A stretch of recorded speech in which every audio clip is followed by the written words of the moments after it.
eu me especializei agora em contar coisas, essas coisas, para alertar as pessoas contra esse uso da ciência para... o uso religioso da ciência, digamos assim. Estou muito preocupado com isso. Eu acho que nós católicos estamos caindo em vários contos do vigário, né? Sem contar o uso da ciência, por exemplo, pelos globalistas, enfim, para outros, né? A gente viu aí nos 3, 4 anos que passou que a gente não como é que a coisa que a gente não pode falar o nome, mas e isso é usado, né? A cultura da morte, né? Ela é muito científica, né? E tem umas coisas na ciência que você não explica, né? Onde você fez o podcast com o Rômulo, né? Como que uma espécie, como que uma ciência, entre aspas, pode sobreviver sem base nenhuma, sem nenhuma comprovação experimental durante 150 anos, se não tiver por trás outra coisa que não seja fatos científicos? Como pode o evolucionismo darwinista sobreviver academicamente, tendo bolsa de estudo, laboratório, pesquisa, paper, sendo uma falsidade de cima e embaixo como ciência? Não é possível. Enfim, sem a manipulação. Outro lado negro aí lado podre, melhor dizendo, da ciência é que no século XIX, século XX, tinham cadeira de ciência eugênica, defendendo a eugenia. Se defendia mestrado e doutorado nas linhas de discussão sobre superioridade racial, sobre eugenia. A ciência hoje ela é usada para substituir a moral. Então, qualquer assunto que você consiga levar para o campo científico, o campo da moral fica desprezado. Então, a ciência hoje é uma deusa pagã. Uma deusa pagã. A gente sabe que os deuses pagãos da antiguidade, isso é muito mais do que eu, exigia sacrifício humano. Sacrifício humano, exatamente. Então, essa deusa pagã, ela vai exigir. Não tem outra... A natureza da deusa... porque são demônios, os deuses pagãos são demônios, eles exigem sacrifício humano. Então, a ciência, como deusa pagã, ela vai exigir, tem exigido, já exigiu, vai continuar exigindo para sempre. Enquanto a gente não demolir esse ídolo. Não é? Reconquistar, não é? Os conceitos fundamentais, metafísicos e teológicos. A teologia está muito acima disso. Aliás, Newton sabia disso, tá? Só que a teologia dele era outra. Ele chamava de prisca teologia, que era a teologia que não foi deformada pelo Velho Testamento. Tá? O Newton sabia que a teologia era superior à ciência. Só que era uma outra teologia. Exatamente. Era uma demonologia, né? Então, assim, eu vejo o estado da ciência. Claro, eu não estou dizendo que não há nobreza na ciência, não há pessoas nobres na ciência. Eu não estou falando que todo cientista é bruxo, nem nada disso. Claro. Né? Inclusive, eu tenho grandes admirações por vários cientistas, né? Da minha área, inclusive da engenharia elétrica, o próprio Max, para mim, a pessoa que eu mais admiro nessa área é o Michael Faraday. Fala um pouco, então, do Maxwell e do Faraday.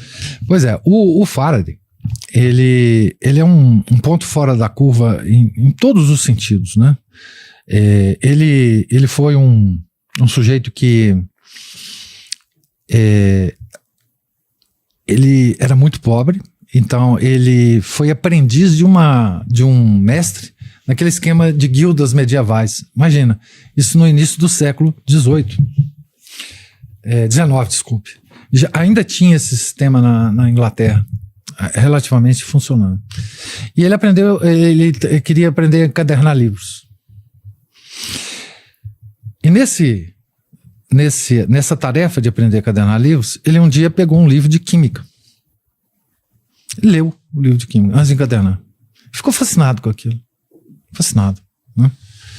E começou a fazer experiências de química muito simples, muito rudimentares, no fundo do escritório, do boteco lá de encadernação do mestre dele. E o mestre seguindo aquele negócio, achou interessante e tal. E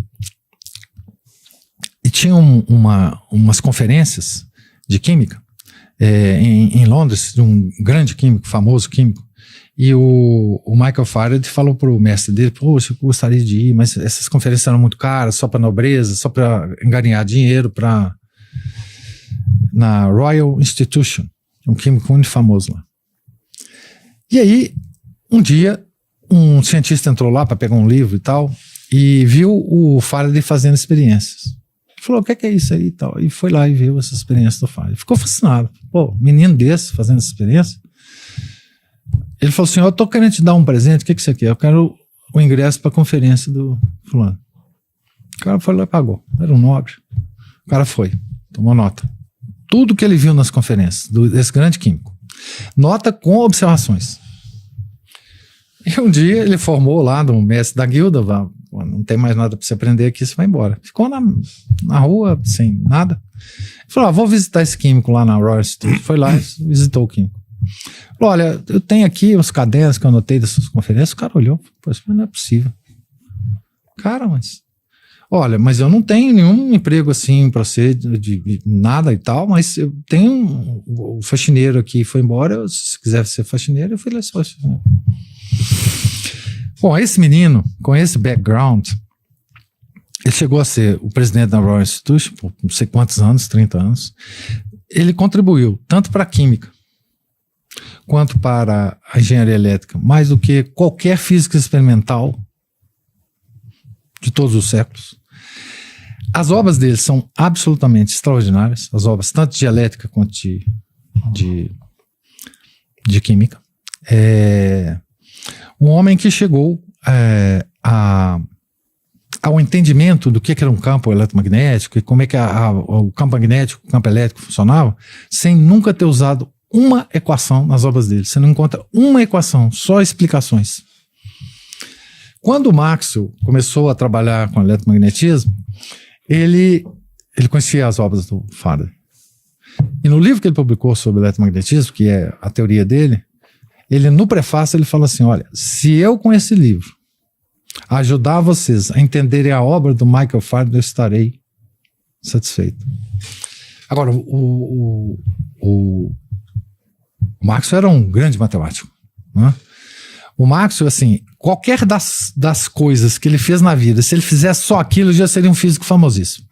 Na ótica, na astronomia, na engenharia elétrica, né? Na área de elétrica.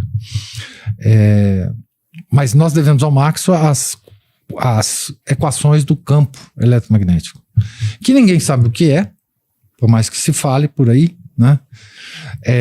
Há uma teoria, digamos assim, que compete com a teoria do campo, até hoje compete, que é a teoria da ação à distância, do Gauss e do Weber, da Alemanha, que ele chegou às mesmas equações do Maxwell, partindo da ação à distância e não do campo, porque o Maxwell, como ele tinha a tradição inglesa era do Faraday. E o Faraday tem toda essa concepção de campo eletromagnético. Gauss e Weber não. Então tem toda uma concepção do eletromagnetismo a partir da ação à distância, que chega nas mesmas equações, né? Mas o Maxwell era um gênio extraordinário, né? Um homem religioso. Aliás, o Faraday também era. O Faraday era protestante de uma seitazinha pequenininha que depois desapareceu, mas muito assim, correto, viveu a vida, embora ele tenha ganho muito dinheiro, porque ele dava consultoria para todo mundo, né? Fabricação de vidro. Você imagina a indústria química nascendo naquela época, né? Ele, por exemplo, que descobriu o benzeno, enfim, ele descobriu uma opção de coisa. E, embora de posse, ele sempre viveu uma vida muito simples, etc. O Maxwell também, né? O Maxwell também era protestante, mas inclusive o Maxwell era poeta, né? O Maxwell era repentista. O Maxwell tem umas histórias do Maxwell interessantíssimas. O Maxwell ia para as conferências científicas, né? E ele escrevia um relatório da conferência em termos de poesia. Suas poesias são muito engraçadas, parece muito com Como é que chama aquela poesia nordestina? Não, repente. O repente, mas exatamente. Parecia muito com isso. Ele tem, inclusive, uma poesia em grego antigo, porque na época esse pessoal sabia latim e grego, né? Ele tem uma poesia em grego antigo. Coisa mais engraçada. Então o Marx era um jacuzão, entendeu? Inclusive vestia mal as pessoas. Não é que ele vestia mal, ele vestia não conforme o ambiente que ele estava, entendeu? Então o pessoal fala, pô, Marx, tal, sem noção. Sem noção. Um gênio, assim, enfim. São pessoas que fundamentaram o nosso conhecimento de equação. Mas nessa época, no século XIX, as pessoas, diante das equações do Maxwell, como eles não conseguiam compreender, eles simplesmente falaram assim, gente, vamos desistir desse trem, vamos usar esse negócio, tá dando certo, tá certo? E vamos tocar a bola para frente. Isso foi uma decisão que assim, porque os físicos ingleses, eles gostavam muito de modelo inclusive mecânico, porque eles achavam que tudo você podia fazer um modelo mecânico da natureza. E chegou uma hora que eles falaram, olha, não tem jeito mais, não tem jeito de modelar as coisas todas que se faz, que essas equações permitem, né? E daí para frente, eles desistiram de modelar. Então, a partir daí, enfim, há equações, há resultados dessas equações, há condições para que elas sejam aplicadas, elas dão resultados. Você pode comprovar os resultados, mas o que está acontecendo? O que a natureza, como é que a natureza está se comportando? Quem sabe? Qual que você acha mais correta, do campo ou daquele da distância? Cara, é impressionante, essa discussão é muito, muito vasta, porque ela vem lá desde o Newton. Porque a lei do inverso quadrado da distância, ela vem lá desde o Newton. E ela tem repercussão na estrutura do espaço. Ou seja, o Newton... é impossível você considerar o espaço como um nada, né? Porque nada não existe, né? E nada não pode conter alguma coisa. Então, a estrutura do espaço hoje é um mistério absolutamente impressionante, né? Qual que é a estrutura do espaço? A estrutura dessa coisa que separa corpos materiais, né? A mecânica quântica tem algum vislumbre sobre isso, né? Mas ninguém tem a mínima certeza de como é que é. Antigamente tinha a noção do éter, né? O que acontece? O éter, ele era aquilo que preenchia o espaço. É a quintessência, como se fala. A quintessência. O homem, desde do advento da teoria do Newton sobre a luz, o éter sempre foi crença dos cientistas. Ou seja, o éter é o meio no qual propaga a luz. Porque toda onda tem que ter um meio por onde. Aí veio aquela teoria corpuscular da luz, né? Tudo bem. Tinha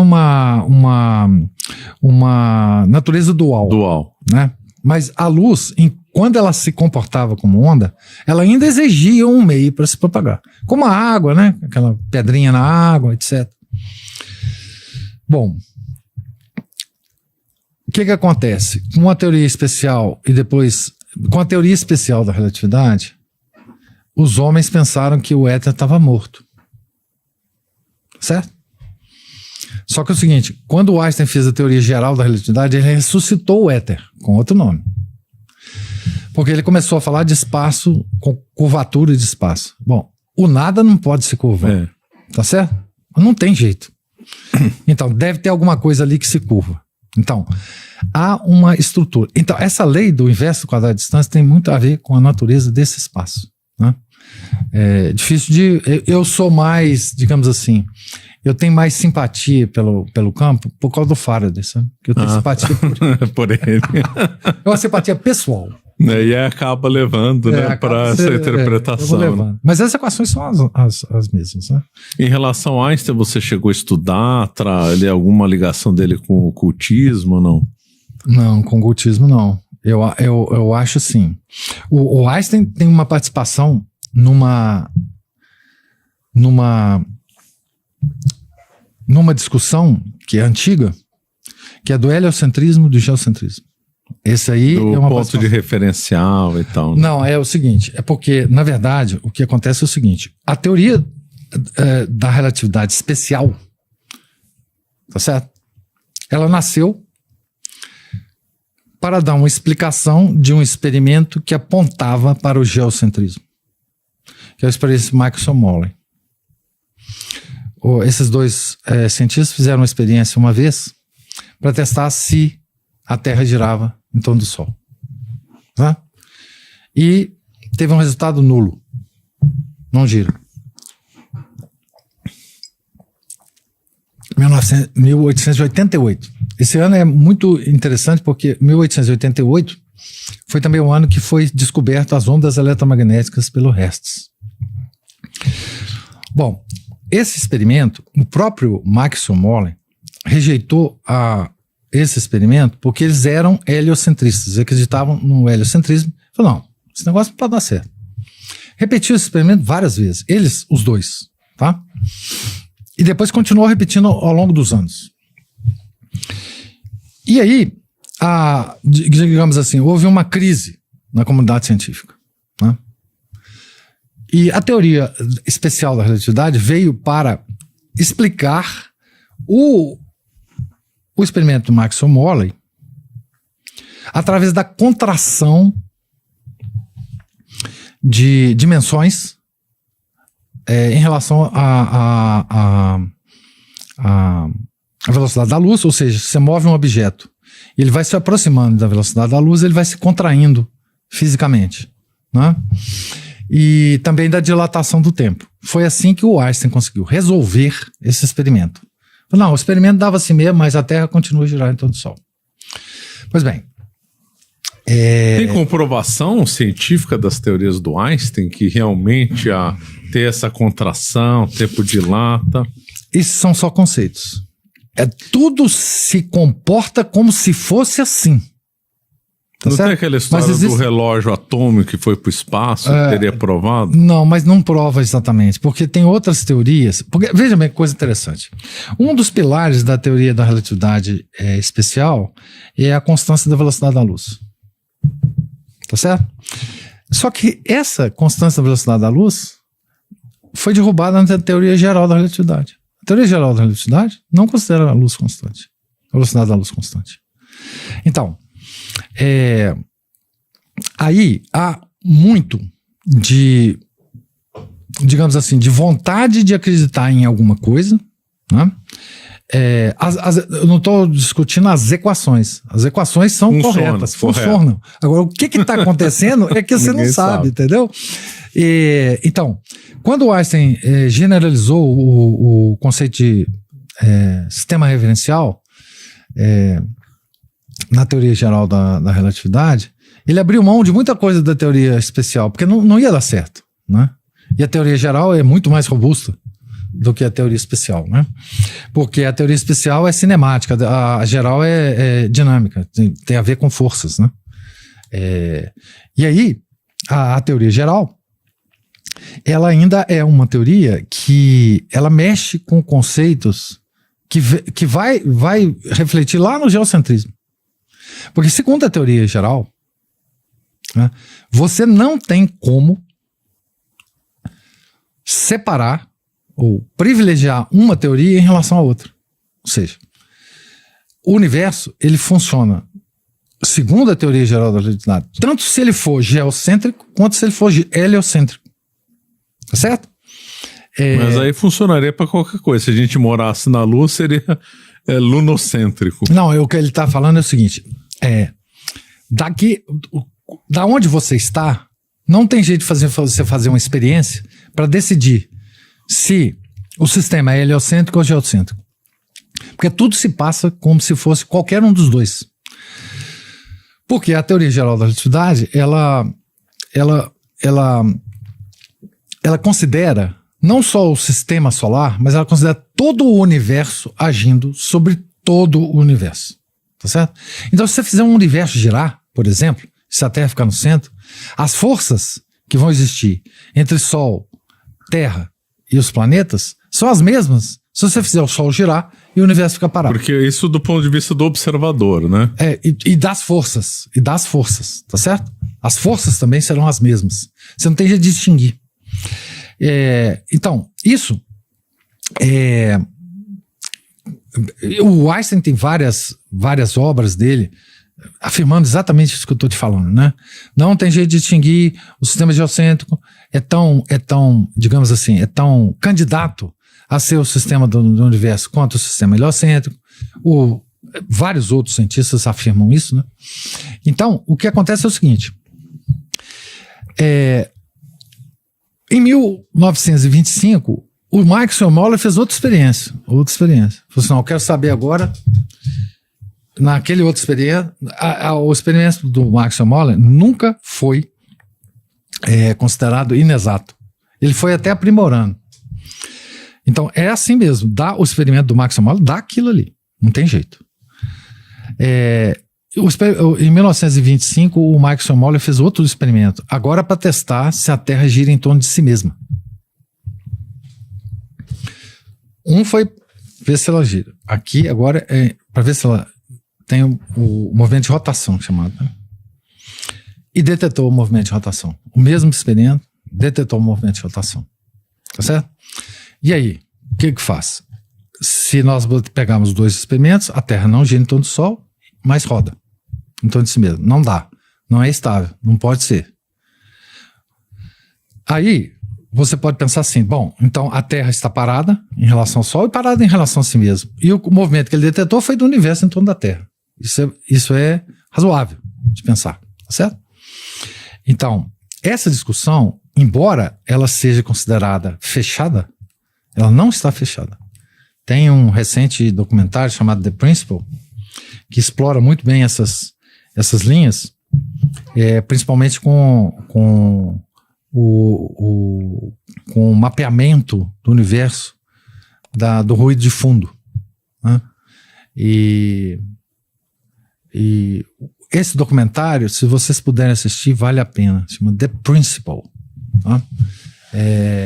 Que vai mostrar que esse mapeamento da energia do universo, que aliás, foi uma das coisas que fez com que o modelo do Big Bang ficasse famoso. Você acaba de assistir um corte do Caravelas Podcast. Na tela está aparecendo o episódio completo e outro corte. Muito obrigado pela atenção.